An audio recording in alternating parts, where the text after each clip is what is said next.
I cared for my paralyzed mother-in-law for 2 years. Then I caught her walking at 2 a.m.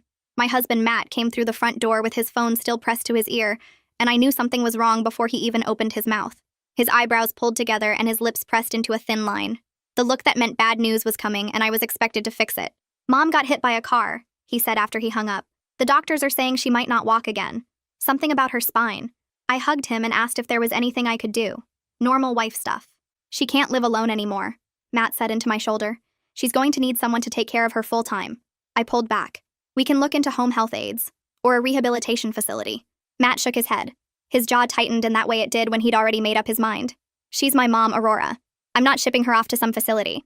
She needs to be with family." I could feel where this was going. "We have the extra bedroom," he continued. "You work remote. It's temporary, just until she adjusts." "Matt, your mother doesn't even like me. She's made that clear for 4 years. She's changed. She told me herself. She said she wants to make things right with you." He grabbed my hands. "This is our chance to finally be a real family. All of us. Together. In this beautiful house your grandparents left you." Something about the way he said that last part stuck with me, but his eyes were red and he looked like a little boy who just found out the world wasn't fair. So I did what I always did. I put my feelings aside and told him we'd figure it out together. Sandy moved in 3 weeks later. She'd refused to let us visit her while she recovered. Said she was too embarrassed to have anyone see her like that. Said she needed time to process before she could face family. Matt thought it was understandable. I thought it was strange, but I kept my mouth shut. Matt wheeled her through the front door in a wheelchair she said she'd bought herself because the hospital ones were uncomfortable. She looked smaller than I remembered. Her legs sat motionless under a blanket, and her hands gripped the armrests like she was afraid of falling. "Thank you so much for having me," Sandy said when Matt positioned her in the living room. She grabbed my hand and squeezed it with both of hers. "I know we haven't always seen eye to eye, but I'm so grateful you're willing to open your home to me." "Of course," I said. "Your family. This house is just lovely."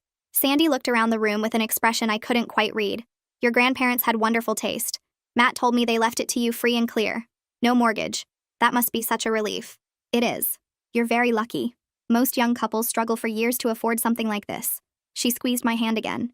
"And now you're sharing it with me. That's so generous." Her voice was sweet. Her smile was warm. Her eyes crinkled at the corners like she genuinely meant every word. But when Matt turned away to grab more bags from the car, Sandy's grip on my hand tightened just a little too hard. Her smile stayed exactly the same, but her eyes changed. They got sharper, colder, like she was looking at something she'd been waiting a very long time to destroy. Then Matt came back and Sandy's eyes went soft again. She patted my hand and asked if it would be too much trouble to get her a glass of water. I went to the kitchen and stood at the sink. This was my house. The house my grandparents left me when they passed. The house I'd grown up visiting every summer. They'd saved their whole lives to buy this place, and they'd left it to me because they knew how much I loved it. And now Sandy was sitting in my living room asking about my mortgage. I brought her the water with a smile. She thanked me and called me sweetheart and told Matt he'd found himself a good one. Matt beamed at both of us like we were finally becoming the family he'd always wanted. Sandy moved into my house, the house my grandparents left me. She smiled when Matt carried her bags in, thanked me for being so generous, told me how grateful she was. But I saw the way she looked at me when she thought I wasn't watching. This wasn't gratitude. This was something else. I didn't know what she was planning yet, but I knew one thing for certain. Whatever game Sandy thought she was playing, she picked the wrong daughter-in-law. The first week was hard. The second week was harder. By the third week, I couldn't remember what my life looked like before Sandy moved in. My entire existence had narrowed down to a series of tasks that never ended. Wake up, change Sandy, feed Sandy, bathe Sandy, entertain Sandy, put Sandy to bed, repeat forever. My alarm went off at 6 every morning. Not because I wanted to wake up that early, but because Sandy needed to be changed before she developed bed sores. I'd drag myself out of bed while Matt slept peacefully beside me and shuffle down the hallway to the room that used to be my home office. The room where I used to work on projects I cared about. The room where I used to feel like myself. Now it smelled like medicine, an old person, and something else I couldn't quite identify. Sandy was always awake when I got there. Always watching the door like she'd been waiting for me. Always with that same sweet smile that never quite reached her eyes. She'd greet me the same way every morning like we were reading from a script. "Good morning, sweetheart," she'd say in that sugary voice. "I hope I didn't wake you with my tossing and turning." I tried to be quiet, but you know how it is when you can't move your legs. You just lay there and stare at the ceiling all night. It's torture, really. But I don't want to complain. You're already doing so much for me. The first time I changed her, I cried in the bathroom afterward for 20 minutes. Not because it was gross, although it definitely was, but because I was 29 years old, and I'd just given up my entire life to become a full-time caretaker for a woman who had openly told her friends I wasn't good enough for her son. A woman who had made my wedding day miserable. A woman who had spent 4 years finding ways to make me feel small and worthless. And now I was wiping her like a baby, and she was thanking me with that smile that made my skin crawl. Matt had convinced me to quit my job 2 weeks after Sandy moved in. He sat me down one night after Sandy went to sleep and explained why it made sense. He said I was already working from home anyway, so it wasn't like I'd missed the office. He said Sandy needed someone there all the time, and we couldn't afford to hire a professional caretaker. He said his salary could cover our bills since we didn't have a mortgage payment thanks to my grandparents. He said it would only be temporary until Sandy adjusted and we figured out a better solution. "You're the only one she trusts," he told me when I tried to push back. "She doesn't want strangers touching her. She barely even wants me helping her because she's embarrassed.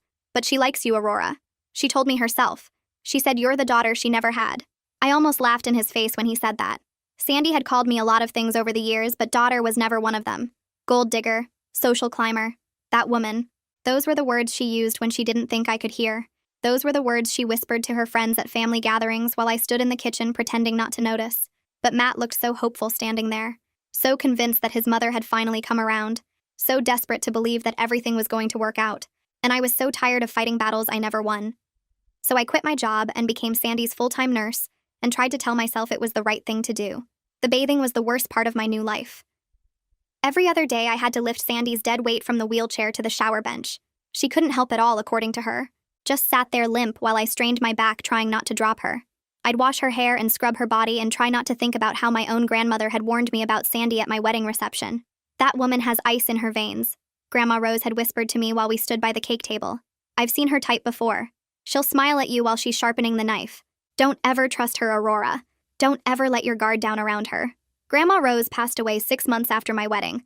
She left me this house and enough money to pay off my student loans completely. Matt had been so excited when we moved in. He kept talking about how perfect it was, how we'd never have to worry about rent or mortgage payments, how this was our fresh start as a married couple, how lucky we were that my grandparents had worked so hard their whole lives so we could benefit from it now. I should have paid more attention to how interested he was in the inheritance. I should have noticed the way his eyes lit up whenever he talked about the house or the money. But I was in love and I was stupid and I thought he loved me too. The feeding took forever every single day.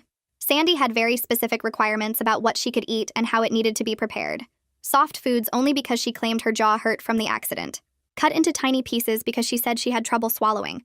Served at exactly the right temperature because anything too hot or too cold made her stomach upset. If anything was even slightly off, she'd push the plate away and sigh dramatically and say she just wasn't hungry. "It's fine," she'd say when I offered to make something else. "I'll just skip this meal. Don't worry about me. I know I'm already such a burden to you. The last thing I want to do is cause more trouble by being picky about food. I'll survive. I always do." Then she'd look at me with those sad puppy dog eyes, and I'd spend another hour in the kitchen trying to make something she'd actually eat. And the whole time I'd feel like a monster for being tired. Like I was the worst person in the world for wanting 5 minutes to myself.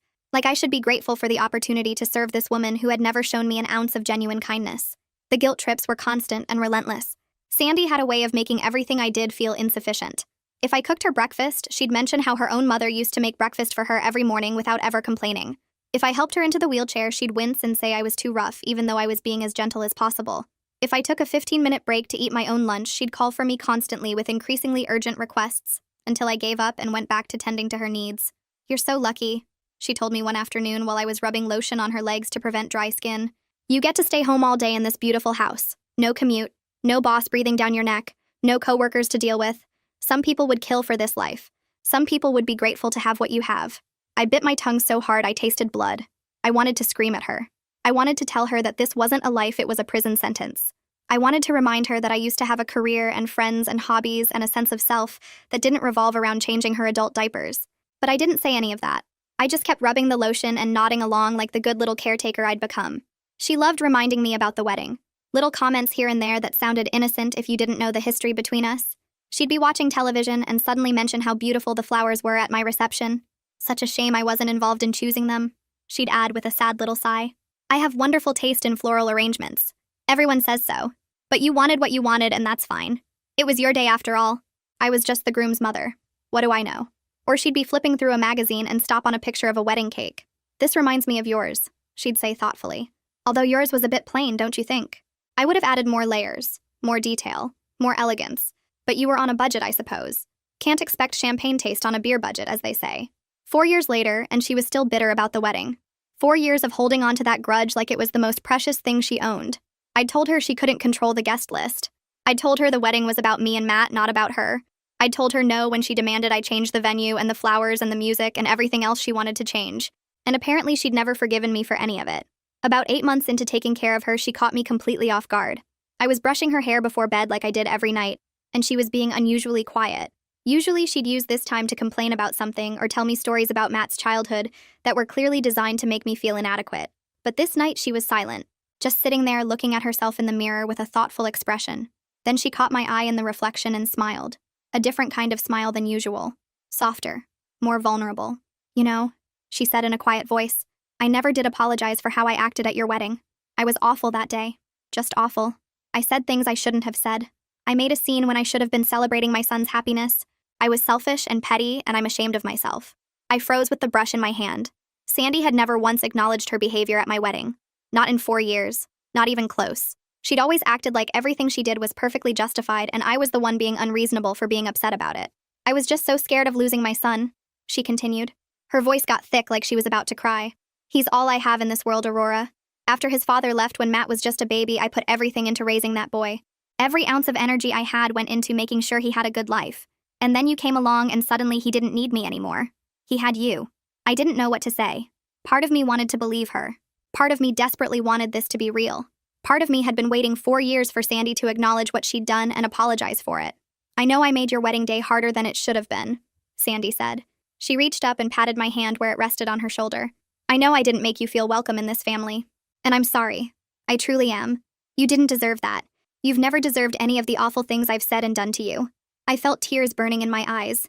After 4 years of coldness and judgment and thinly veiled insults, Sandy was finally apologizing. Maybe Matt was right all along. Maybe she really had changed. Maybe almost dying in that accident had given her a new perspective on life. Maybe we could actually be a real family now. Thank you, I said quietly. That means a lot to me. Sandy smiled at me in the mirror, but there was something in her expression that didn't quite match her words. Something hard underneath the softness. Something that looked almost like satisfaction. Like she'd accomplished something she'd been working toward. I just want us to be a real family, she said sweetly. Don't you want that too? I nodded and finished brushing her hair and helped her into bed. I kissed her forehead the way she always asked me to and turned off the light and closed the door behind me. Then I walked into the kitchen and found Matt eating cereal over the sink like he always did when he thought I wasn't looking. We need to hire help, I said. The words came out sharper than I intended, but I was too tired to care. A home health aide. Someone to give me a break. Even just a few hours a week so I can remember what it feels like to be a human being instead of a full-time nurse. Matt set down his cereal bowl and looked at me with that expression he got when I was inconveniencing him. The slight tightening around his eyes. The tiny downturn of his mouth. The way his shoulders pulled back like he was bracing for an argument he didn't want to have. We talked about this, he said. We can't afford it. We can afford it. We don't have a mortgage payment. We barely have any bills. Your salary covers everything with money left over every month. We can absolutely afford a few hours of professional help. It's not just about money. Matt's voice got that edge to it. The one that meant I was pushing too hard and needed to back off. My mom doesn't want strangers in the house. She barely tolerates me helping her. If we bring in some random person she doesn't know, she's going to feel violated and humiliated. I'm not doing that to her after everything she's been through. And what about me? I could feel my voice rising, but I couldn't stop it. I feel violated every single day, Matt. I've given up my career. I've given up my friends. I've given up any semblance of a normal life to take care of your mother around the clock. And you won't even consider hiring someone to give me a few hours off each week. Matt's jaw clenched tight. Don't yell at me. I've had a long day at work and I don't need to come home to this. I'm not yelling. I'm telling you that I'm drowning here. I need help. I need my husband to actually support me for once instead of just expecting me to handle everything by myself. And I need you to understand that my mother is going through something traumatic. She was hit by a car, Aurora. She lost the ability to walk. She's dealing with enough without you adding guilt and resentment to her situation. So I should just keep suffering in silence. Is that what you're saying? I should just smile and pretend everything is fine while my entire life falls apart? Matt slammed his hand on the counter. The sound echoed through the kitchen and made me flinch backward. He'd never done anything like that before. In 4 years of marriage, he'd never raised his voice or hit anything or showed any sign of physical anger.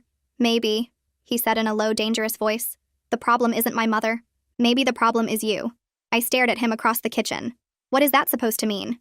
It means you've been paranoid and negative since the day she moved in. It means you look for reasons to be upset about everything.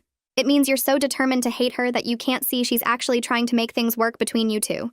I don't hate her. I'm exhausted. There's a difference. You're always exhausted. You're always complaining. You're always finding something wrong with everything I do and everything she does. He shook his head with disgust. I thought we were building a family here. I thought you wanted that too. But clearly I was wrong. I do want that. But I also want a partner who listens to me, who believes me when I tell him I'm struggling, who doesn't dismiss everything I say because his mother told him a different story. Matt was quiet for a long moment. Then he sighed and rubbed his eyes like I was giving him a headache just by existing. Maybe you need to talk to someone, he said finally. A therapist. Someone who can help you work through whatever's going on in your head. Because this constant negativity is not healthy, Aurora. It's not normal. And I'm starting to worry about you. I felt like I'd been slapped across the face. My own husband was standing in front of me suggesting I needed therapy because I'd asked for help with his mother.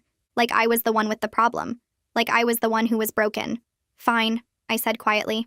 I'll figure it out myself. I walked past him and went to the bedroom and closed the door. I didn't sleep that night.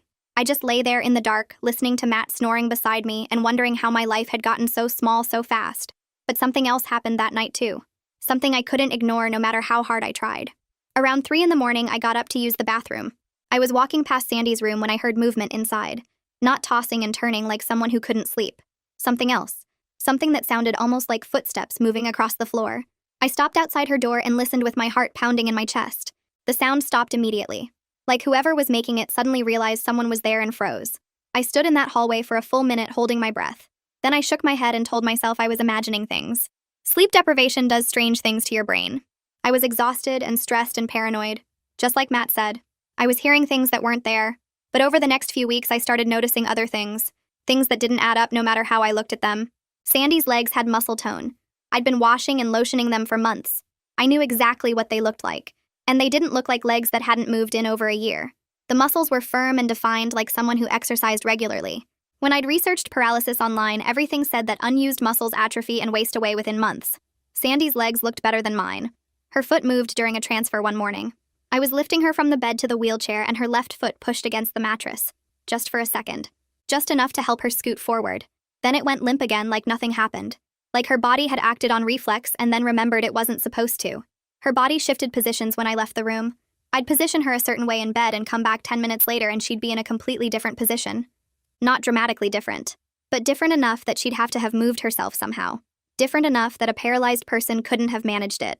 I brought it up to Matt one night after Sandy went to sleep. I chose my words carefully because I knew how he'd react. I think something's going on with your mom, I said. I've been noticing some things that don't quite add up. Things that seem strange for someone with her condition. Matt looked up from his phone with a bored expression. What kind of things? Her legs.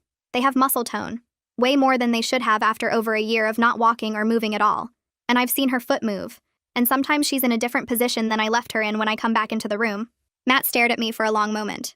Then he laughed. Not a nice laugh. A dismissive, condescending laugh that made me feel 2 inches tall. Are you serious right now? He said. You think my paralyzed mother is what?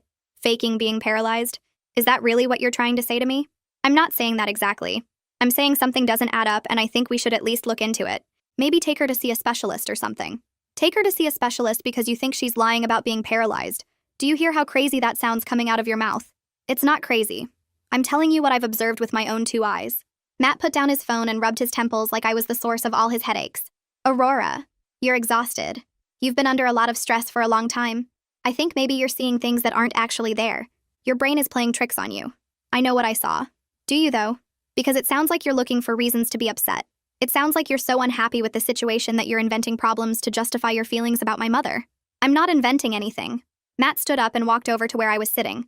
He put his hands on my shoulders and looked into my eyes with that concerned expression that always made me feel like a child being scolded by a patient parent. Maybe you should talk to someone, he said gently, about your mental health. Because accusing my paralyzed mother of faking her injury is not a normal thing to think, Aurora. That's not something a healthy person would say. I'm worried about you. I wanted to scream at him. I wanted to grab him by the shoulders and shake him until he actually heard the words coming out of my mouth. I wanted to make him see what I was seeing. But I could tell from the look on his face that nothing I said would matter. He'd already decided I was the crazy one. He'd already picked his mother's side without even considering that I might be right. Fine, I said quietly. Maybe I'm wrong. Matt kissed my forehead like I was a child who needed comforting. You're just tired. Get some rest. Things will look different in the morning. I promise. He went to bed and I sat in the living room for a long time staring at the wall and thinking about everything that had happened. Matt didn't believe me. He thought I was losing my mind. He thought I was so broken by exhaustion that I was making up elaborate lies about his precious mother. But I knew what I saw. I knew Sandy's foot pushed against that mattress. I knew her muscles shouldn't look like that. I knew something was very wrong with this entire situation, and if my husband wasn't going to help me find the truth, I was going to have to find it myself, no matter what it took. Matt called me paranoid, exhausted, said I was imagining things. Maybe I needed to see someone about my mental health. He picked his mother over me without even blinking. But here's what neither of them understood.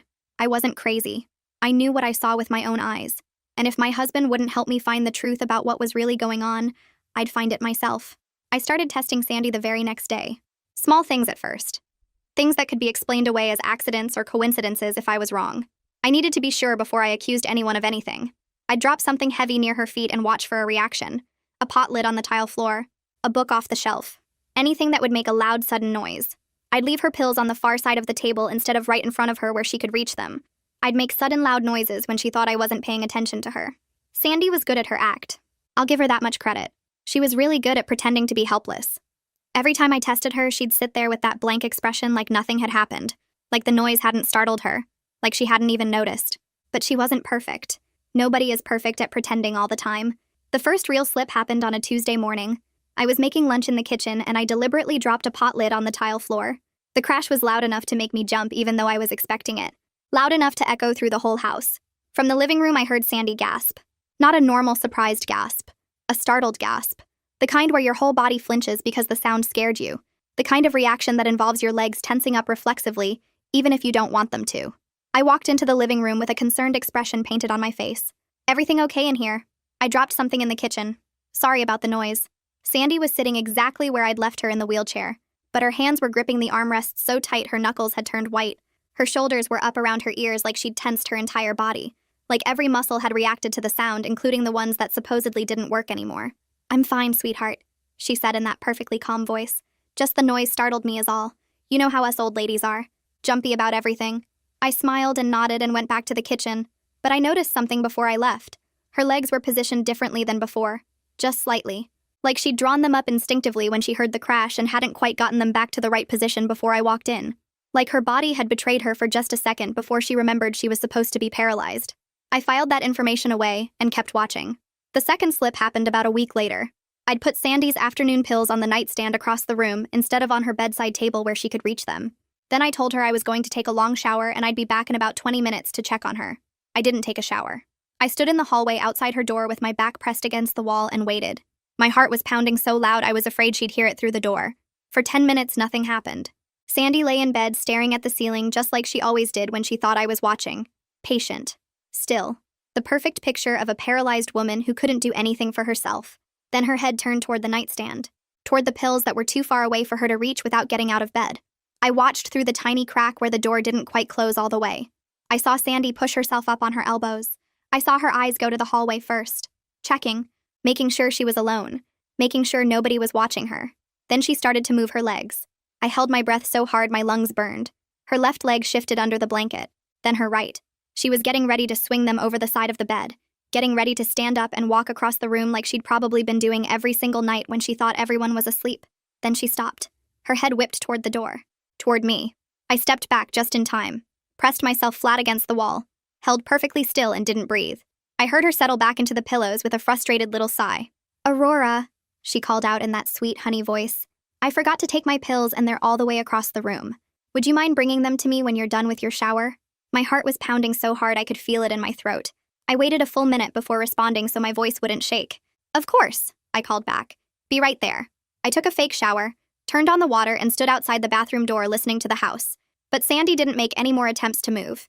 She just lay there waiting for me like the helpless, paralyzed woman she was pretending to be. After that, I knew for certain. I wasn't crazy. I wasn't imagining things.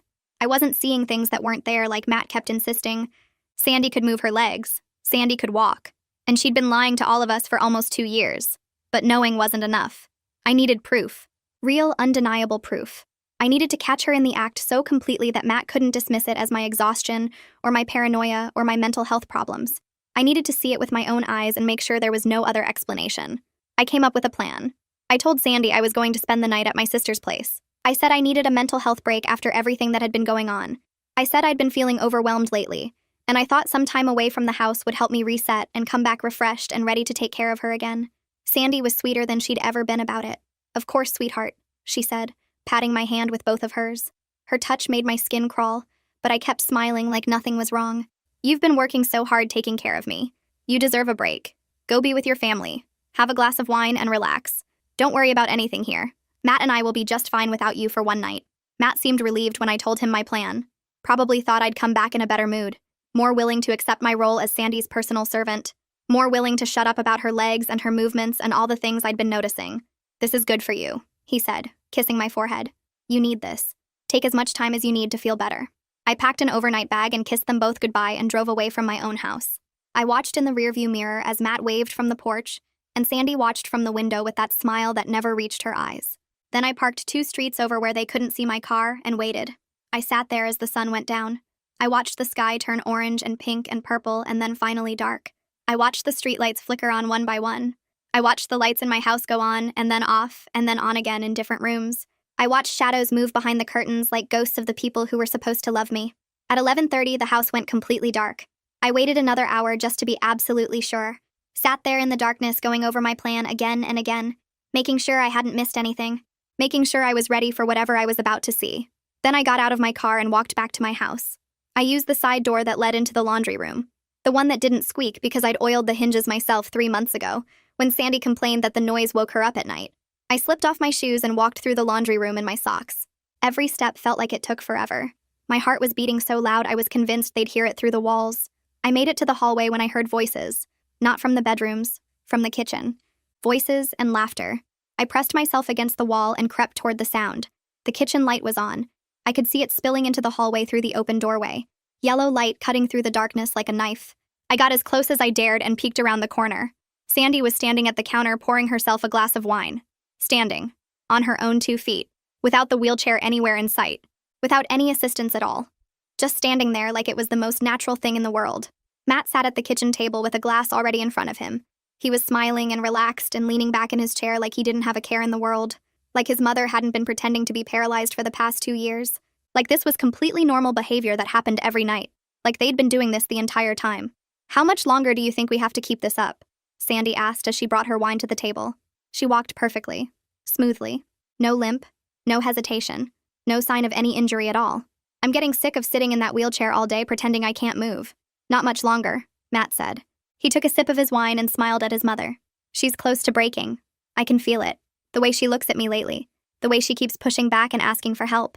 The way she started noticing things. She's going to crack any day now. Good.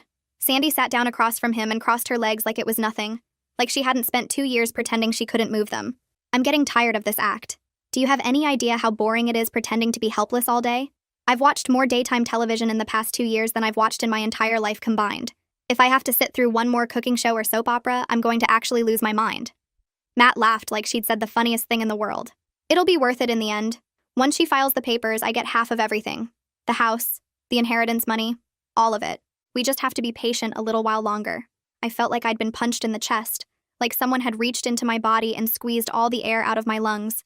The house, the money, my grandparents' legacy that they'd worked their whole lives to build, the inheritance they'd left me because they loved me. That's what this was about. That's what it had always been about. She should have let me plan the wedding, Sandy said. The fake sweetness was completely gone from her voice now. In its place was something hard and ugly, pure venom dripping from every single word. I told her exactly what I wanted. I gave her a list of reasonable requests, and she looked me in the eye and said it was her and Matt's day, and they were doing it their way. Like I didn't matter. Like I was nobody. I know, Mom. You've told me 100 times. 4 years. 4 years I've been waiting to make her pay for humiliating me like that. In front of everyone. In front of my friends and my family and everyone who mattered. She made me look like a fool and she didn't even care. She smiled while she did it. And now she's going to lose everything she has. Sandy smiled, and it was the ugliest smile I'd ever seen on a human face. Her whole expression transformed into something cruel and satisfied and completely inhuman. The beautiful part is she's going to do it to herself. She's going to file for divorce because she can't take being married to you anymore. Because we've made her life so miserable she'll do anything to escape. And then you get half of everything because she's the one who left. It's perfect. It's absolutely perfect. And she has no idea what's really going on. None at all. She thinks I actually need her. She thinks she's doing a good thing by taking care of me. Sandy laughed and took a long sip of her wine. She's been bathing me for 2 years, feeding me, changing me like a baby. And the whole time I've been perfectly healthy. The whole time I've been laughing at her behind her back while she destroyed herself taking care of me. I stood in that hallway with my back pressed against the wall. My hands were shaking. My whole body was shaking. I could feel tears burning in my eyes, but I refused to let them fall. 2 years. 2 years I'd given to that woman. 2 years of bathing her and feeding her and changing her and giving up everything that made me who I was. 2 years of being told I was paranoid and exhausted and imagining things. 2 years of thinking I was losing my mind. And the whole time she'd been faking everything. The whole time Matt had known. The accident was fake. The paralysis was fake. My marriage was fake. Everything I thought I knew about my life was a lie they'd constructed together to steal everything I had. All of it. Every single moment for the past 2 years. Every sweet smile and kind word and fake apology. All of it was a scheme to break me down until I filed for divorce and handed them half of everything my grandparents had worked their entire lives to give me. I felt my hands curl into fists at my sides. I felt my jaw clench so tight my teeth ached. I felt rage pouring through my veins like liquid fire, burning away the exhaustion, burning away the self-doubt, burning away every single moment I'd ever wondered if maybe I was the crazy one. They had no idea I was standing 10 feet away from them, and I was done hiding in the shadows. I stood in that hallway listening to them laugh together, listening to Sandy pour wine on 2 perfectly working legs, listening to Matt talk about my house and my inheritance like it already belonged to him. 2 years. 2 years I gave to that woman. 2 years of my life and my career and my sanity. They thought they were going to break me until I filed for divorce and handed them everything. They had no idea I was standing 10 feet away hearing every word, and I was done hiding. I stepped into the kitchen doorway and let them see me. Sandy saw me first. Her wine glass stopped halfway to her lips, and her whole body went completely rigid. Her face went through about 5 different expressions in the span of 2 seconds. Surprise, fear, panic, and then a desperate attempt to look confused that didn't fool anyone, including herself. Then Matt turned around in his chair and his face lost every drop of color, like someone had reached inside him and drained all the blood out at once. His mouth fell open, but no sound came out. He just sat there staring at me like I was a ghost who'd risen from the dead. Aurora. My name came out of his mouth like a croak, like he was choking on the letters. What are you? I thought you were at your sister's place. I didn't answer him. I was looking at Sandy, at her legs, at the way she was sitting in a regular kitchen chair like a regular person who had never needed a wheelchair a single day in her miserable life. Don't get up on my account, I said. My voice was steady and calm. I barely recognized it as my own. Actually, keep standing, since apparently you've been doing that perfectly fine for 2 years while I destroyed my back lifting your supposedly paralyzed body in and out of that wheelchair. Sandy recovered faster than Matt did. She always was the smarter one of the two. She set down her wine glass carefully on the table and folded her hands in front of her and tried to give me that same sweet smile she'd been using to manipulate me since the day she moved into my house. Sweetheart, she said in that honey voice, I can explain everything. Can you? Can you explain how you've been walking around my house at night while I spent my days bathing you like you were a helpless baby? Can you explain how you've been standing at my kitchen counter drinking my wine while I gave up my entire career to be your full-time nurse? Can you explain any of that, Sandy? Because I would really love to hear what kind of explanation makes any of this okay. It's not what it looks like. I laughed, and the sound was sharp and ugly, and I didn't care at all. It's not what it looks like. I just stood in that hallway for 20 minutes listening to every word you said. I heard you admit the paralysis was fake. I heard you say you've been waiting 4 years to make me pay for not letting you control my wedding. I heard Matt say he's going to take half of everything I own once I crack and file for divorce. I tilted my head and looked at her with all the hatred I'd been suppressing for 4 years. Please, tell me what it actually looks like. I'm absolutely fascinated to hear your explanation. Sandy's sweet expression cracked and fell away. Underneath it, I could finally see the real her, the one my grandmother had warned me about, the one with ice in her veins who smiled while she sharpened the knife. You don't understand what it's like, she started. I understand perfectly. You're a bitter, pathetic old woman who couldn't stand that your son married someone who didn't worship the ground you walked on. So you spent 4 years holding a grudge like it was your most precious possession, and then you came up with this sick, twisted plan to destroy my entire life and steal my inheritance. Matt stood up from the table. His chair scraped against the floor with an ugly sound. He held his hands out in front of him like he was approaching a dangerous animal he was trying to calm down. Aurora. Babe. Let's just calm down and talk about this rationally. Calm down. You want me to calm down right now? I know this looks really bad. This looks bad. This looks bad, Matt. I laughed again, and it sounded completely unhinged even to my own ears. That's what you have to say to me right now. That's the best excuse you can come up with after I just caught you red-handed. Just let me explain the situation. Explain what exactly? Explain how you've been lying to me for 2 straight years. Explain how you watched me quit my job and destroy my body and lose my mind taking care of your mother who was never actually paralyzed. Explain how you told me I was crazy and paranoid and needed therapy every single time I noticed something was wrong. My voice got louder with every word. I was shaking with rage now and I couldn't stop it. Didn't want to stop it. This anger was the only thing keeping me standing upright. It wasn't supposed to go on this long. Matt said desperately. His voice cracked in the middle like a teenager going through puberty. It was just supposed to be a few months. Long enough for you to get frustrated and overwhelmed. Long enough for you to decide you didn't want to be married to me anymore. But you kept going. You kept taking care of her. You just wouldn't break no matter what we did. So this is my fault now. I'm too resilient. I'm too committed to my marriage. I'm too determined to be a good wife and daughter-in-law. That's the problem here. That's not what I'm saying. Then what are you saying, Matt? Make it make sense for me. Explain to your wife why you and your mother have been running a con on her for 2 years. Explain why you let me think I was losing my mind. Explain why you told me I needed therapy for noticing that something was obviously wrong. Matt opened his mouth and closed it again without saying anything. He had nothing. No excuse good enough to justify any of this. No lie smooth enough to talk his way out of it. For once in his entire life, he was completely speechless. Sandy stood up from the table. She moved smoothly and gracefully like she'd never had a single problem with her legs. Like the wheelchair collecting dust in the corner of my living room was just a prop in the elaborate play she'd been performing for the past 2 years. You want to know why I did this? Sandy said. Her voice was different now. Harder. Colder. No more pretending to be sweet. This was the real Sandy. The one who'd been hiding behind that helpless old woman act the entire time. Because you humiliated me. You looked me in the face and told me I had no say in my own son's wedding. You dismissed every single suggestion I made like I was nobody. You treated me like I was invisible. I didn't let you control my wedding. That's why you destroyed 2 years of my life. You didn't let me have anything. Not the venue. Not the flowers. Not the guest list. Not the music. Not a single thing. You took my son from me and then you shut me out of the most important day of his life completely. You made all the decisions without me and you smiled while you did it. It was our wedding, Sandy. Mine and Matt's, not yours. Parents don't get to control their adult children's weddings just because they think they should. He's my son. Sandy's voice rose to something close to a scream. Her face was red and twisted with 4 years of resentment finally boiling over. I raised him completely alone. I sacrificed everything I had for him. His father left when he was 2 years old and walked out on both of us, and I did everything by myself. Every scraped knee, every nightmare, every school project, every football game. I was there for all of it. Me, nobody else. And you came along and made me feel like none of that mattered.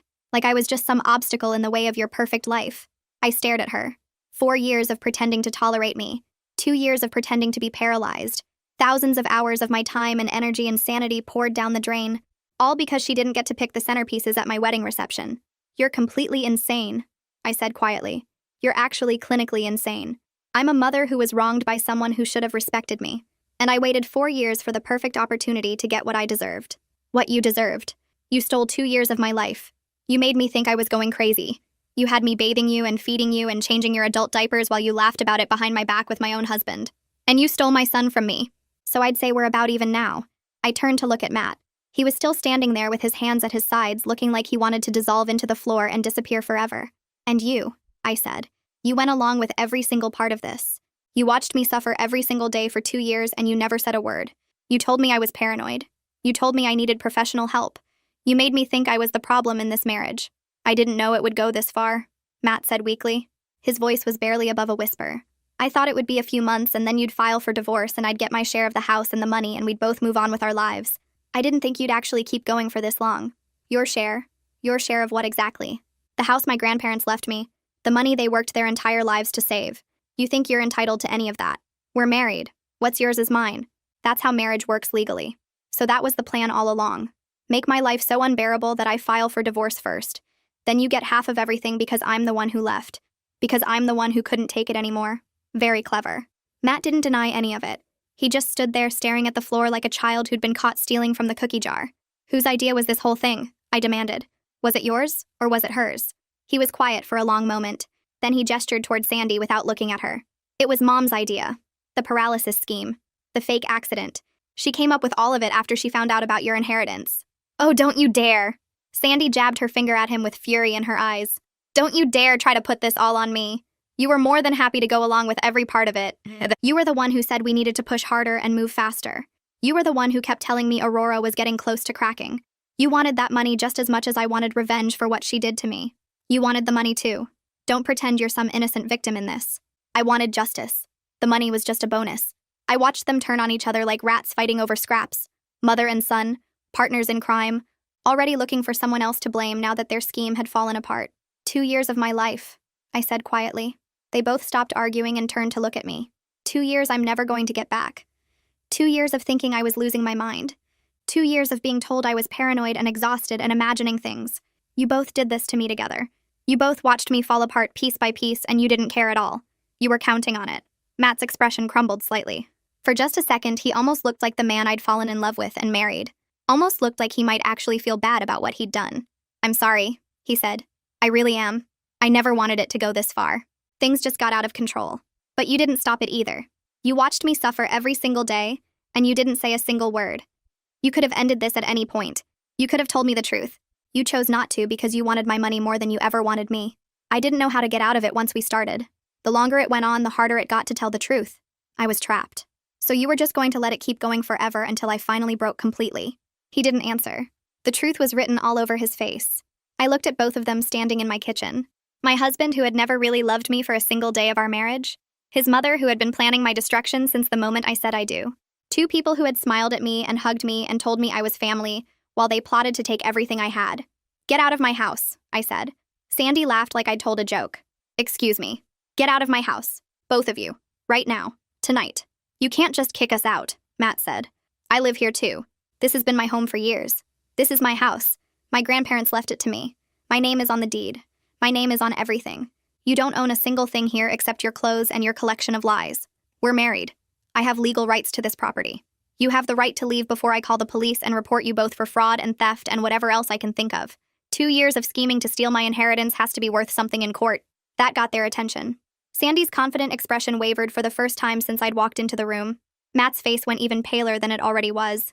"You can't prove any of this," Sandy said quickly. "It's your word against ours. Nobody's going to believe you. Maybe not, but I'm willing to try.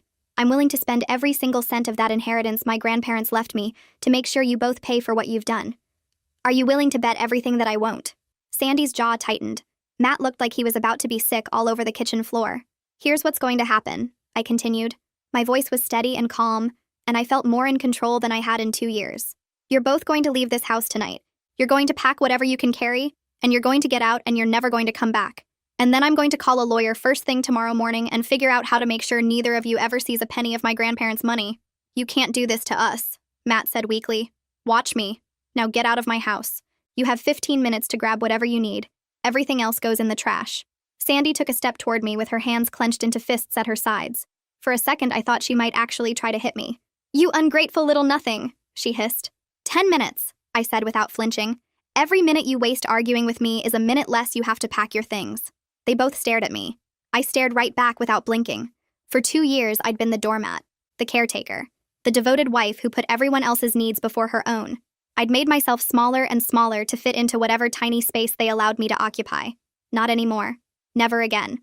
"Clock's ticking," I said. Matt moved first. He walked past me without making eye contact and went down the hall toward our bedroom. I heard drawers opening and clothes being thrown into bags. The sound of my marriage ending one handful of shirts at a time. Sandy didn't move right away. She stood in the kitchen with her arms crossed over her chest and her face twisted with pure hatred. "You're going to regret this for the rest of your life," she said in a low voice. "I have friends. I have connections. I can make things very difficult for you. You already made things difficult for me. For 2 straight years. And you know what I learned from that experience. I'm a lot harder to break than you ever thought I was." Sandy's lip curled up in disgust. "You were never good enough for my son. And your son was never good enough for me. Now get out of my house before I physically throw you out myself." She held my gaze for a long moment, testing me, trying to find any weakness she could dig her nails into, any crack in my armor she could exploit. She didn't find one. Finally, she turned and walked away down the hallway. Her footsteps were loud against the hardwood floors. No more shuffling. No more pretending she couldn't walk. She moved like what she really was, a perfectly healthy woman who had been playing the most elaborate and cruel game imaginable. I stood in my kitchen and listened to them pack their things. I heard them arguing in low, angry voices. I heard Matt ask Sandy what they were supposed to do now. I heard Sandy snap at him to shut up and focus on getting out before I changed my mind and called the police.